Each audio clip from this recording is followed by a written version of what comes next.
What's up, YouTube? It's Steven. Thanks for coming back to my channel, Eau de Treasure. This is my YouTube channel about my hobby. I love finding and opening up and just discovering classic, rare, discontinued, or just interesting fragrances. So I had an idea for this one, episode 5. I have this Jaguar for Men bath set, and it has a 100 ml bottle of this classic men's fragrance, Jaguar for Men, and a 200 ml shower gel. I thought it would be cool to open this up. And I also have an original Jaguar for Men, just a vintage bottle, and I was going to just compare the newer bottle and the vintage one and see if there are any differences. But something else came up, something more interesting, to be honest, came up. So I'm going to save this episode 5 on Eau de Treasure for something that I really love, one of my top 5 fragrances. I discovered a treasure, and I haven't opened the box yet. It was just sitting outside in front of my front door, just waiting for me when I got home from work today. So I haven't opened it. I'm going to open it up right now on this video. I found a vintage can of Paul Gaultier Le Male, and it's unopened, and I just want to open up this box and show it to you, and I'm going to talk about Paul Gaultier Le Male in this video. So before I talk about it, let's open up the box first, and then with the can I'll start talking about it. So let's check it out. Episode 5, Paul Gaultier Le Male. All right, let's get this thing set up here in my kitchen here. Okay, here we go. So this was sitting in front of the front door when I got home. Yes, literally sitting on the on the ground. This is Japan. I don't have to worry about people, pirates snatching the box, thank goodness. So let's open this thing up. I found this recently. I bought this. I found it online, and I bought this just like one day ago, maybe 2 days ago. And luckily the seller put it in the mail quickly. So it got here in one day. And this is not from a store. This is just from a person that was selling it. And one of the cool things that I'm finding here in Japan, where I live, as I'm finding some of these rare fragrances, is there are people that buy these or they get them as a gift, and they don't even open them. They don't even open the box of cologne or perfume or whatever it is. It sits there like it's some kind of decoration in their house. And this is one of those. So let's open this up. All right.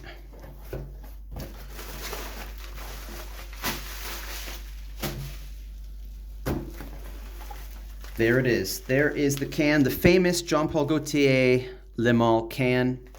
They also have the women's version of this, is called Classique, and that came in a can too. And that actually was produced before Le Male. This started in 1995.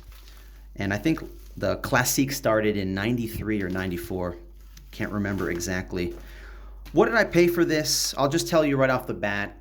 I paid somewhere around $34 for this. 34 or 35 bucks. I'm going to show you what this is in a second. Let's get rid of the box. We don't need that. All right.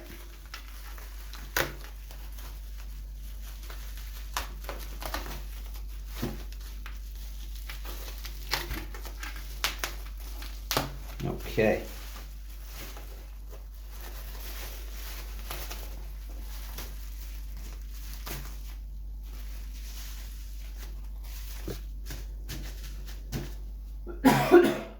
All right. There it is. So this is not exactly an original. I was able to see the information on this can, but this is an early vintage bottle of Le Male. So let's look at this. Let's check this out. So it's still sealed, open here, and it hasn't been peeled back. Let's see. The plastic, it's just coated, the whole thing is coated with plastic, and it's tight around the, can you see that in the light here? It's still intact here. It hasn't been ripped open. And here's the bottom of the can. Bottom of the can is very important because it has a lot of information that we need to see, or I need to see, right? Here's a tag that was added later, 75 ml with a barcode, and there's a price tag on it, $36. I don't know if this is US dollars or what, but that's almost what I paid for this. What else can we see on this can? What does it tell us? So there's Paul Gaultier Le Male, vaporisateur, eau de toilette, natural spray, 75 ml, right? 2.5 fluid ounces. All right, how do we know that this is a vintage one? How do we know how old this is? One of the confusing things about Paul Gaultier is their batch codes don't make any sense. And I haven't found a website that really spells it out, that allows you to see when it was produced accurately. I think there's a blog on, is it Reddit? Maybe it's on Fragrantica. I think it's Fragrantica, where they list batch codes and guess when it came out. But you really need to look at a few clues on the can and the bottle to tell you when it was produced. So here are some clues, and I'll tell you what they are. First of all, the batch code here is DYK37X. And I'm using my smartphone. I know this isn't a good camera, and I'm going to say this in every video. Someday I'm going to get a good camera and take this seriously, but I'm just doing this low budget style. I have a selfie stick with the legs and my smartphone camera here. So the first letter might have some kind of significance on it, but I've seen all different years with different letters. So my guess is that this one is from sometime between 1997 or 8 to 2003, somewhere in that range. So this is around a 99 or 2000, right in the middle.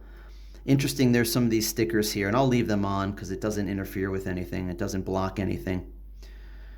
All right, here is a big sign to tell you when this was made. So Paul Gaultier Le Male, this first came out in 95. This was released in 95, and I didn't hear about this until probably 2000, 2001. And by that time, this thing had a reputation of being a clubbing fragrance, a fragrance that guys wore when they wanted to get chicks, right? Because it was so popular and everybody loved the smell at the time. This was like the Versace Eros of its time. And unfortunately, that reputation turns a lot of people off even today. But I absolutely love this scent. I adore this scent. This is easily in my top 5. I don't know about top 3, maybe, but my top 5, I don't have one favorite fragrance.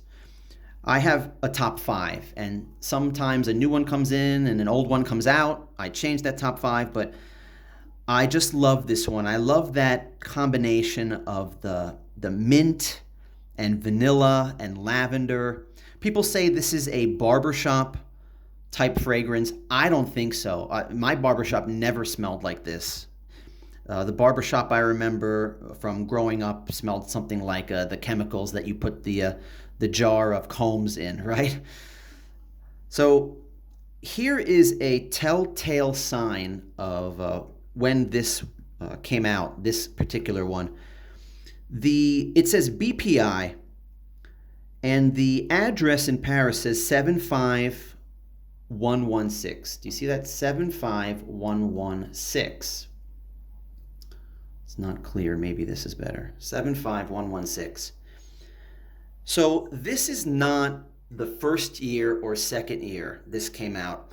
This is probably 4 years after it came out. So that's why I'm guessing maybe 98, 99, 2000.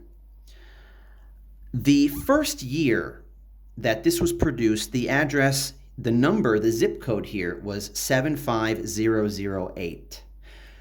If you have a bottle or if you have a can of this that says 75008, then you have the first year, the first or second year of Paul Gaultier Le Male.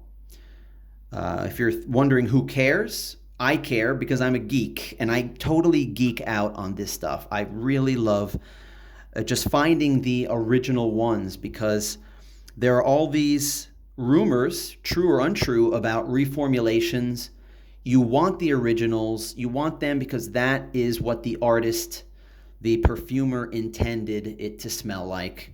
And after that, times change. Some chemicals or compounds are banned or outlawed or too expensive or change. Things become more synthetic, and there are many reasons why brands change the formula. They try to stay as close as possible to the original, but if you smell Le Male these days and smell an original bottle like this, it's not exactly the same. That's why it's so cool to find some of these originals. So that's it, 75008. This is not. And there was a time when they transitioned to the new address, before they got to 75116, where there was no zip code. There's no zip code on the bottle, on the bottom of the bottle, and I'll show you that in a little bit. So that is kind of like an in-between time, and I'm guessing that's a 97 and 98. So again, this is probably 99 to 2002. Still an early batch. Anyway, this is an amazing find. Yes, it's rusty. Let's address that right now. Yeah, there's rust on this. So it wasn't exactly kept in a dry, cool, dark climate, which everything should be if you want to preserve it for a while, right? Yeah, so is there a chance that this was left out in the sun, in the heat? I doubt it. And here's why. The plastic is not really yellowed or decayed or messed up. The plastic is perfect. So there was a little bit of moisture in the air that caused some of this rust to happen. Otherwise, this thing is clean. And if you don't know, what is inside this can is just, it's a treasure. I don't know what else to say. To me, this is a real diamond in the rough. I mean, there is a beautiful pearl inside this rough exterior shell, so to speak, to be poetic about it. So the bad news is I'm not going to open this up. I'm going to keep this sealed, and I'll probably sell this off someday. I have so many, several cans and bottles of vintage Le Male that I don't need to open this up. This is a true gem that I dug up for a really good price. But the good news is this. I do have one that is open that I'll show you. Check this out. So here's one that has been opened already, and it's a little bit rusty. It's not perfect. And let's look at the bottom of this one. This one's cool for a few reasons. Number one, look how shiny and clean it is. It has a paper Japanese sticker, and in Japan, they add these, there's regulations here that are different, and they have to put sometimes warning labels inside each box of perfume, fragrance, that there's chemicals in it, and they have their own barcodes and warning labels. So you can see this in Japanese writing, Paul Gaultier Le Male, 75 milliliters, spray, and other stuff. I can't read it. And I don't want to read it right now, to be honest. All right, what's the batch code? We have a 75008. So this is a first year, maybe second year, original Paul Gaultier Le Male. And the batch code, the other thing that's cool about this is it starts with A. And it's hard to find an A. So we have 75008 zip code and an ANC 121X. Batch code. So this, I'm just totally like geeking out on this stuff. It's just amazing. And let's open this up and take a look at it. How do you open these? You got to open these carefully. And I've seen YouTubers say this, and I've actually seen a picture of somebody selling one of these, and it's all cut up from someone taking a can opener, like a hand twisted can opener to open this thing up. That's just crazy, right? How do you open this up carefully? You just put it down and hold the bottom of it and just kind of twist it and just pick it up like this, right? And I put this, of course, this is my edition to keep it safe, this bubble tape to keep this thing from rattling around in there. Let me quickly show you first, what does the inside look like? There is a foam donut ring inside here. Foam donut, and the first few years, I don't know how many years it is, I don't have every single year of this thing. Maybe someday I will. But the later ones, I'm guessing after 99 or 2000, there was a white plastic ring inside. So you know it's original when you see one of these foam rings inside. All right, let's take a look at this. So it comes on this stand, and it's not a great stand. You can't just hold it with one hand. I'm not going to turn it upside down, but take a look at this thing. And one of the things I don't like about this, and I'm such a geek, such a collector, there's contact with this thing, and it scratches up the bottom, scratches up the side of the guy's ass. And I don't like to mark any of the bottles up. I want them to be as new as possible, right? So let me rub this guy's ass down and clean him up. Look at this thing. The stripes are just chalk white, bright white stripes on this thing. There are other kinds of, there are bottles that it's like a faded white, and they're also from the first or second or third year. So it doesn't, the bright white stripes doesn't necessarily mean that it's the first year. There are other kind of shades of this white, the stripes. And the neck, it's kind of, it's not really tight. It's not defined. What can you say? It's faded a little bit there. The newer bottles, it's a straight line around the collar there. So take a look at it. This ring, it doesn't have a cap. They come with these rings that keep it from pushing down and spraying. But this thing is so clean and pristine, and it's not exactly full. This camera is at an angle where I can't show you how full it is, but it basically comes up to the first line here. And when they're new, they're not completely full, so there's only about 3 or 4 ml that's missing from this. This has maybe been sprayed 20, 25 times. That's it. So let's look at the bottom. So there is the extra Japanese sticker that's on this thing, the Japanese import sticker. And here is the Paul Gaultier Le Male label on the bottom. And it had this kind of a bottom, this sticker here, this clear sticker. Oh, for I would say the first 10 years it was out, from 95 to 2005, about that. After that, the information was etched on the bottom. So when you see it etched on the bottom, it doesn't mean it smells bad, but it's one of the later ones that may be reformulated. It's not one of the earlier bottles. You want the first 10 years, basically. It's covering up the batch code, but we know what the batch code is from the can. And that's basically it. That is, I just love everything about Le Male. When I first got this, I smelled it when I was younger, and I forgot what it smelled like, to be honest. And then when I tried this again recently, like 4 years ago, I didn't get it. I thought it was weird. And I had the same feeling with Versace Eros. I'm like, this is popular. Like, people like this. This is like a strong mint. Like, what's going on here? Like, it was weird. And then as I wore it more, it started to grow on me. And I just eventually got to the point where I smelled so many other things, and I came back to this, and I thought to myself, this is a masterpiece. This is a work of art, this thing. This is just, I mean, the bottle is gaudy. I'm not a fan of the bottle, but it is what it is. I get it. It's kind of this sailor motif going on here. It fits with the Paul Gaultier image. I don't know that house, that brand that well, but their packaging is very daring and stylish.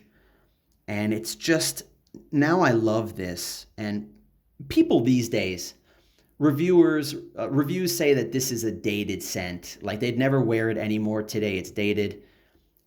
I don't care at all. I still love this stuff. It's a timeless classic, in my opinion.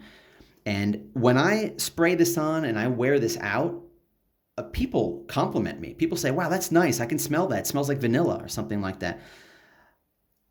Especially the younger generation, they don't know this scent. So it's not like, it's all played out. It might remind somebody in their 30s or 40s of their ex-boyfriend or something, but I don't care. This is just something that is awesome. And every time I see a classic one, especially if it's sealed, if the price is right, I'll even pay a little bit extra and I'll grab it. And I'm lucky because in this market, the people that live here in Japan, they don't want an old one. They don't necessarily want something that's used or dated. And that's to my advantage because I'm a vintage guy and I know that there are a lot of vintage collectors out there. So why not indulge myself and give myself a spray of the old classic or two? Oh man, it's like the same reaction in every video. Just love this stuff. I don't know, maybe the next video when I do the Jaguar one, I won't have the same reaction when I smell it. I don't know that one that well. I'm going to discover the smell of that one in the next video, but this is just awesome. And people say that it's not good in hot weather. It's summertime right now. And I don't care. One spray of this, who cares if it's a little bit sweet in the summer? As long as they don't overdo it, I think it's fine. Yeah, so Paul Gaultier Le Male, I love this one so much that I have so many versions of this. Let me show you some more stuff, guys, that I have right here. Not only do I have several bottles of this that over the years I'm going to be making videos and showing you what I have of this, I have clones too that you have heard of and clones that you probably haven't heard of. Take a look at this. I have, so I have this stuff. I'm sure you've heard of Cuba before, Cuba Gold. These are the minis. There's a red, orange, blue, and Cuba Gold. Cuba Gold is a clone of Le Male, and there's even people that say that this came out before Le Male, but this smells so similar to the modern rendition of Le Male, the reformulated one. It's very close. The performance is pretty good. These things go for $10 at the rack stores, TJ Maxx or Ross or Marshall's. This comes from a shower set. I had the shower set aftershave, 100 ml eau de toilette bottle. I love this stuff. I even have the clones of Le Male. I have this one kind of smells similar to Le Male. This is called Mont Blanc Presence. Even the color is similar, the green color, to Le Male. It starts off like Le Male and then it dries down to something a little bit different. This one is not as strong or minty. This one is really just a light lavender barbershop scent, but it reminds me of Le Male. So I have this one. This is just about 20 bucks, 25 bucks for this one. And what else have you heard of? You've heard of this. I love this one too, Prada Luna Rosa Sport. And this is a lavender and tonka bean and vanilla or mint fragrance. So it has a similar, maybe not mint, I might be off about that, but it's another one that reminds me of Le Male. So this is kind of like a modernized version of Le Male. And some stuff you probably have never heard of. Here are some clones. Sexy Boy. Not this one, but the blue bottle. You can buy this for like $8 or $9 is the value of this here in Japan at the store. And this is I have to admit, a crappy, cheap clone of Le Male. I wouldn't recommend it unless you just think that this stuff is funny and you wanted to buy something just to spray around for the kick, just for shits and giggles, for kicks. And maybe, have you heard of this one? Diplomate? What's the name of this one? I can't remember it's called Tropical Feeling Diplomate. I can't even think of the name of it, but this is actually a halfway decent clone of Le Male, and it's not as good as Cuba Gold, but it's different. It's a little bit different, and I've gotten compliments from wearing this. So why would I wear this instead of Le Male? I don't know. I don't even know why I wear this stuff, but if you go out on a rainy day, I was out on a hot summer rainy day wearing this all over my neck, and I was just getting compliments from the women that were there saying that it smells nice. So this is great. Here's another one. Lempicka, what's this called? Lolita Lempicka. I don't know this brand that well. They don't have a whole lot, but this is called Lempicka Homme. This is another one that is similar to Le Male. This one is a little bit darker and richer. There's a licorice in here. And my friend gave me this. There's nothing left in it. There's like a half a ml left in it. I don't know if you can see it splashing around the bottom. But there's a little bit left. And I just think that it smells a little bit like Le Male. And a couple more here. Last stuff I want to show you. Here's an example of a flanker of Le Male that was out in the 2000s. I think this one came out in 2007 or 8. And here it is on the bottom, it's etched. You can't really see the information, but the information is etched on the glass. And this is called a Summer Tonique, Le Male Tonique Summer Spray, body spray. And it's just a lighter version of Le Male. Good stuff. And I got this for, I think I paid 23 bucks for this. This is 125 ml that maybe has like 110 ml left. And this is very similar. Cologne Tonique, Paul Gaultier Cool, Le Male Cool, and this is sealed, not even opened, this one. So I just have this as a collector. I got this for like 22 bucks. So I just love my Le Male. Thanks for watching the video. I hope you enjoyed me geeking out on Paul Gaultier Le Male and this treasure that I just uncovered that was sitting in front of my front door when I got home. Stay tuned. I'm going to be making videos like this into the future as I acquire these interesting fragrances, just to show you my hobby and what I have going on here in my life in Japan and in the future. Unboxing a lot of the stuff that I want to keep. Some of this I'm going to wear. Some of this I'll give to friends or sell it off here locally. But the rare treasures, the stuff like this is going to stay. And it's going to stay with me. And I'll probably sell this stuff off like, I don't know, 3, 4, 5 years in the future. And I'll make videos when I get to that stage of this hobby as well. Right now I'm just collecting stuff. So the next video, episode 6, I'm going to do the unboxing of the Jaguar for Men and talk about that one. So thanks a lot for watching. Please subscribe if you like this stuff. Share this video if you think it would be interesting for any of your friends who have this kind of fragrance passion like me. And hit the like button, thumbs up. Do me a favor, help me grow this new YouTube channel. Until next time, thanks for watching.